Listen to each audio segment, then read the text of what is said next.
Hi, guys. Welcome and good afternoon. My name is Brett Williams. I'm the guy that wears the cowboy hat around here because I'm from Texas, and I like it. I've been in this business for 25 years. In fact, I started the first real web production company in Austin, Texas in 1994. Now there's thousands of them. It's amazing. But all through this time, our focus has been on the merchant-facing aspect of e-commerce. I've done a lot of SI work, done a lot of agency work. I've written 3 books on Magento, but all of the real focus that we enjoy is working with the merchants to define what it is they want to achieve. And so I'm real excited to have these 3 gentlemen on our panel today. They're going to talk to us about their perspective of using Magento and what we need to learn from them. So first I'd like to introduce Ray DeRussa. He's the Director of E-commerce at Wallington Plumbing Supply, hired to revitalize their web presence. He chose Magento as his platform of choice, and in partnership with .com Weavers, and they've successfully developed, deployed, and increased sales 4-fold since its launch just last year. Ray has more than 20 years experience in the technology field, having worked at some of the largest financial companies on Wall Street. His first introduction to web development was in 1995 when he listen to this, he converted a 300-page compliance manual into web pages using Microsoft Notepad. No wonder he liked to forget about that. Ray DeRussa, welcome to the stage. Next, Mr. Craig Funny, born and raised in Sandusky, Ohio, relocated to Houston, Texas, smart man, and joined Ace Electronics. Married in 1987 to Melinda, has 2 daughters and 2 granddaughters. He's now the full owner of Ace Electronics as of 2009, a traditional brick-and-mortar retail-style store that specializes in critical and commonly needed electronics parts and supplies for the greater Houston and Southeast Texas area. Please welcome Craig Funny.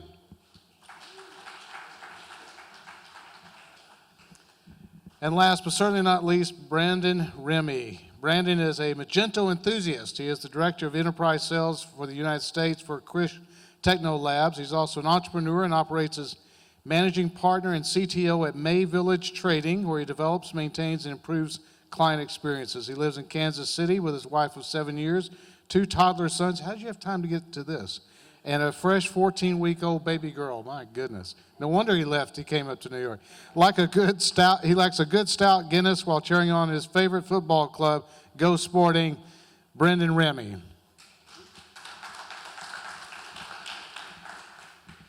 So I'm really anxious to talk with these guys. I've been able to talk to them briefly before this, but I want this all to be kind of a surprise for all of us. Are these live? Thanks.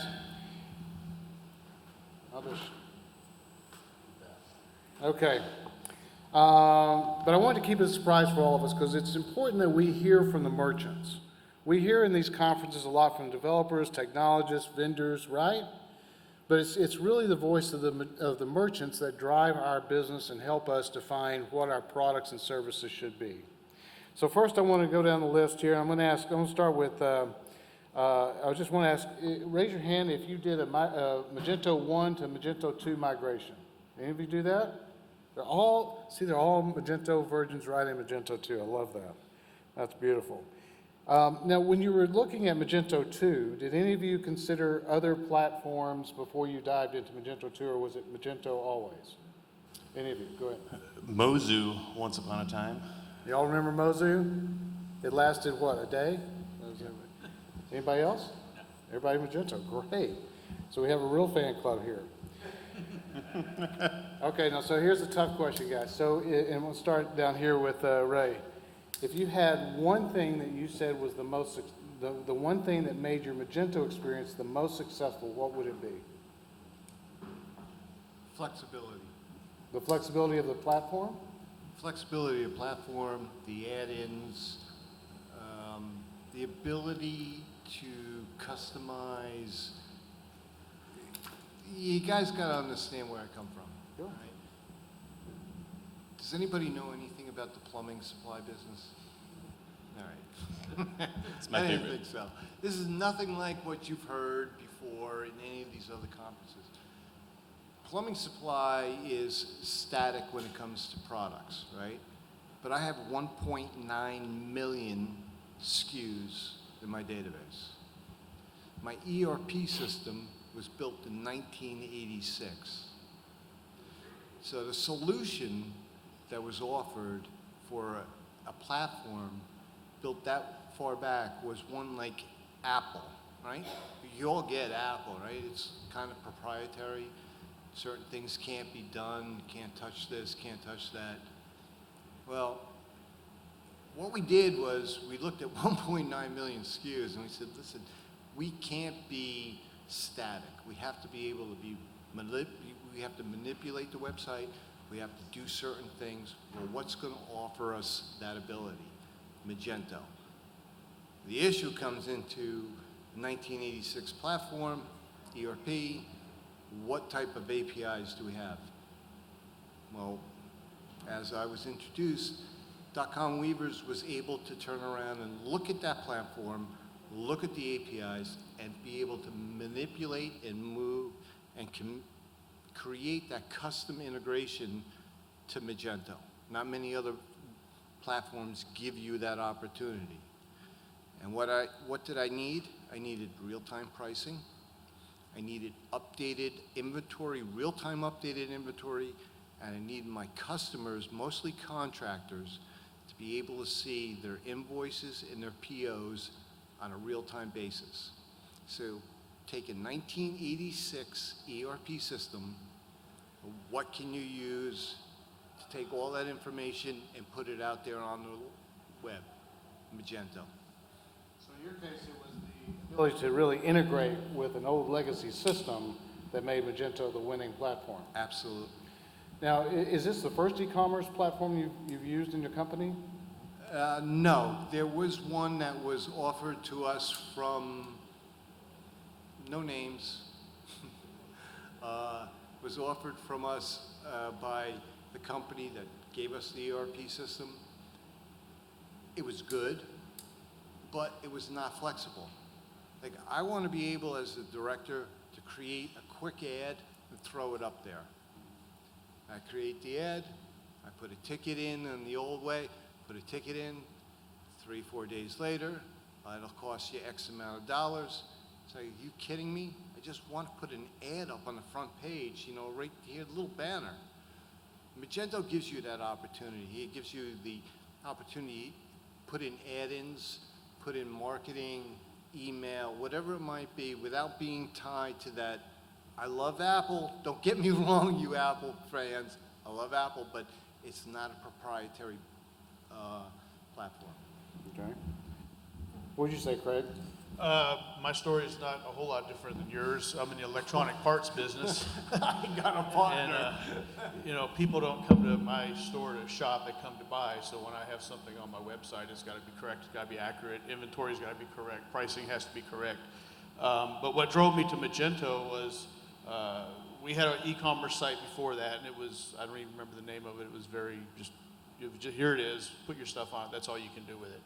And then we kind of hitched up with Amazon, and we were selling our products on Amazon, and Amazon came up with their Amazon web store, where you basically had your own Amazon store, and it was linked to your Amazon site, as Amazon products as well. Well, just about the time we got that deployed is when Amazon decided to walk away from the Amazon web store, and they're not supporting that anymore. And they gave us 6 months to take everything that we had built on our Amazon web store to another platform, and Shopify, Magento, and some other ones were an option. So I had to make that decision. I wasn't really familiar with all these other platforms, but what was important to me was to be able to integrate kind of your situation. We use FileMaker as our main database in my brick and mortar store. We have about 65,000 SKUs and a tremendous amount of data with every individual SKU. And it was important to me that I could find a platform that I could get FileMaker to communicate with. And the thing that really drove me to Magento is it's open source, and there's so many people out there developing products for it.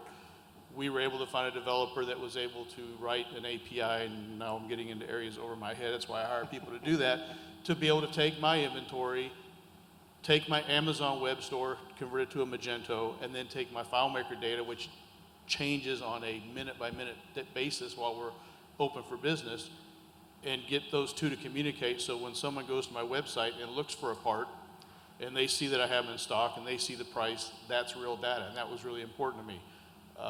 Because I have an e-commerce site, majority of my business does not come through my e-commerce site, but it drives people to my store. I have a brick and mortar store.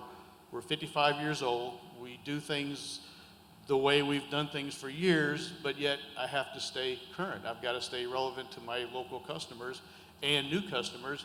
And people don't use a phone book anymore. They want to they want to go to Google and find something, and it's got to be real, true data. And that's the thing that I like about Magento, is that I can find people to do special things for me and get the result I want, as opposed to just opening up a can and say, this is what you have, and that's what you've got to live with. So with that, Magento's worked really well for me. When did you launch your M2 store, Magento 2 store? I'm not M2, I'm M1. Oh, you're Magento 1? I'm 1. Okay. Now, there you go. When did you launch that? About 8 years ago. 8 years ago. When did you launch your store? 2008, 18. 18, okay. And it is Magento 2? It's Magento 2, Okay. 2018. From then till now, fourfold on. Fourfold increase in sales. What's your experience? What's the one thing about Magento that you said, this is the game changer for me? Yeah, absolutely. The winning feature for us was the multi-site and multi-store view.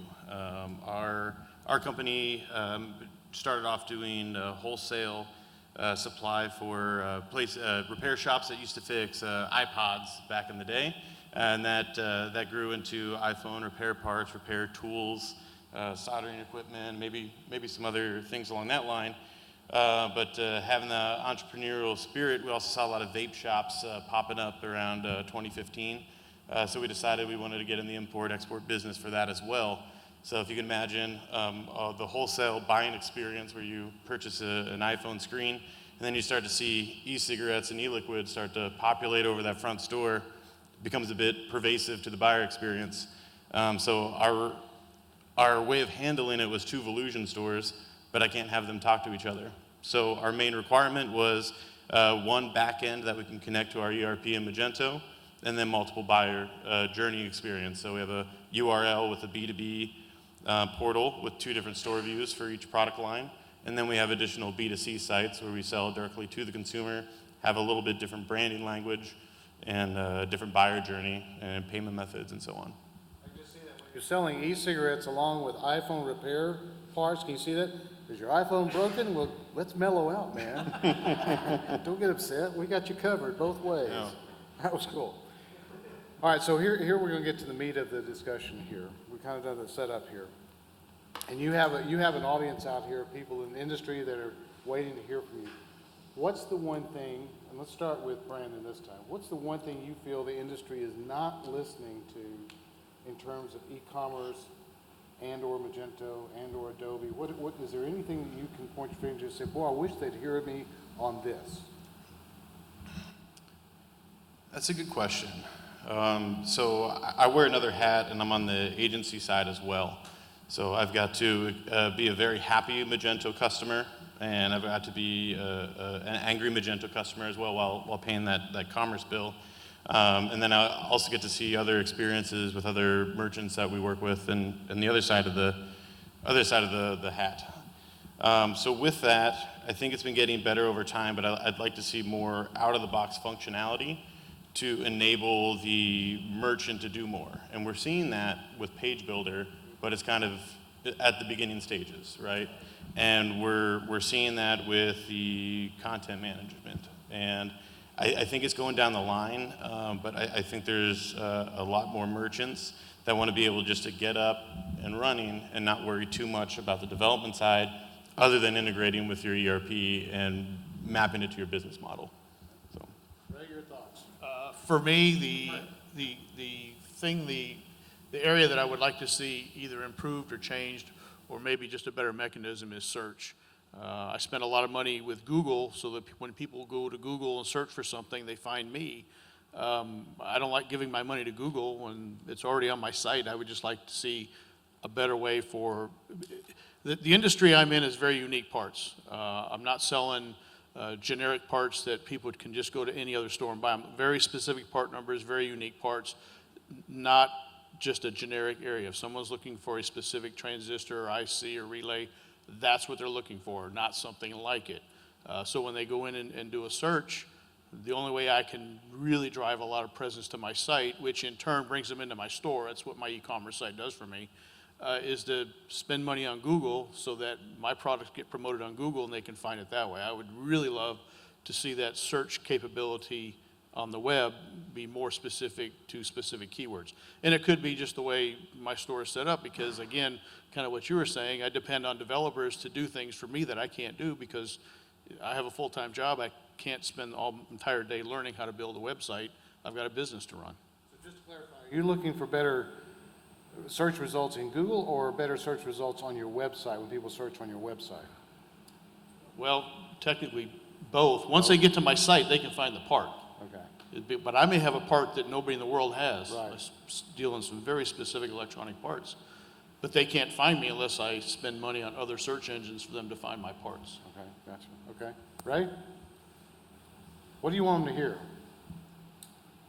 I'm looking for a lot less bullet BS.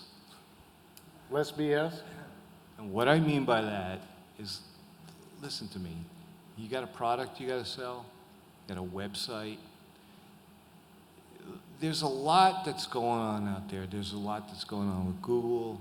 There's a lot that's going on with Amazon. You hear people turn around and say, hey, everybody buys things on their cell phone or the mobile device. I don't believe it. I don't. And I'm going to tell you why. I look things up on my mobile device. Yeah, that's cool.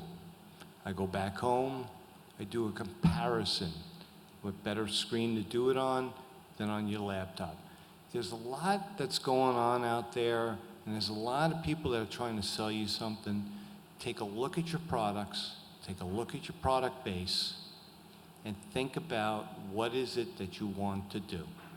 Don't get fancy. I'm bringing 25 years of experience in the tech business to this. Windows 3.1, anybody remember that here? Microchannel, Office, okay? Anybody remember before PCs? Well, let me tell you, before the PC, there were certain things you did. When the PC came out, yes, it got better and it got better. Today, all of this great stuff that you see doesn't make your life any better. Go back to 2005. World was perfect. Okay? It was. You didn't need all these bells and whistles. You didn't need all this crazy stuff. All I'm trying to tell you is that be careful about what you choose. Be careful about what is being presented to you. I think there's too much out there. I think they're trying to sell you things based upon data. That's crap. Okay, great. Sorry, we're going to run a little short, and I have one more question I want to get. No, that's fine. So less BS. I love that.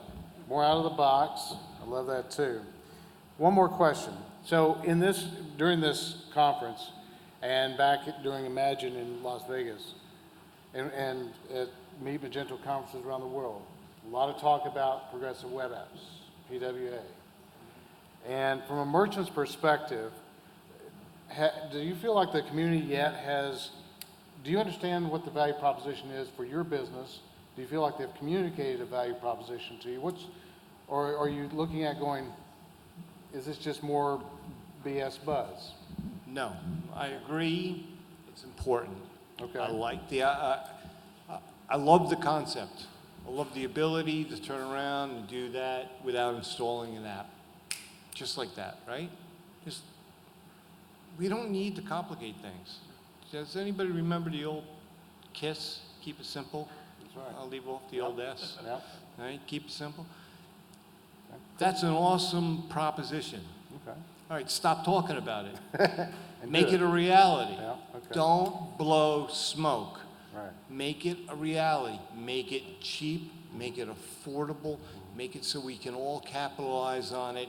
And when you do that, then we'll all embrace it and tell you that it's the best technology. I love the concept. Yeah, yeah. I love the concept of Windows 3.1. I love the concept of Windows 95. Yeah. Execution's everything. Well, let's get Craig's opinion. Craig, do you feel it has a value proposition for you yet? I kind of echo exactly what he said. You know, make it work, show it to me. Yeah, okay. All right. Brandon? Yeah, I love it. We're actively working on developing it right now, and it's going to give us the ability to process an RMA the same way that you would deposit a check, and that's the coolest thing to me. I get what I need from the client taking the video. I don't need the product back. I don't need to send it to anybody. Yeah. Can't do that right out of the box right now without being very dependent on what device the customer is using. With a PWA, that's going to bridge the gap and save me from building out custom iOS and Android apps, respectively, for each line. So in wrapping up, if I could just summarize what these three gentlemen have talked about, and we really appreciate your inputs here. We have to give them a value proposition on any new technology that we want to present to them. Any new bells and whistles that the platform comes out with, that vendors come out with, that agencies project. We need to be honest and direct with these guys and fulfill their needs without blowing smoke up their skirt. Would that be a fair statement? Okay, great. Thank you for your time. Thanks. Let's give these guys a big hand.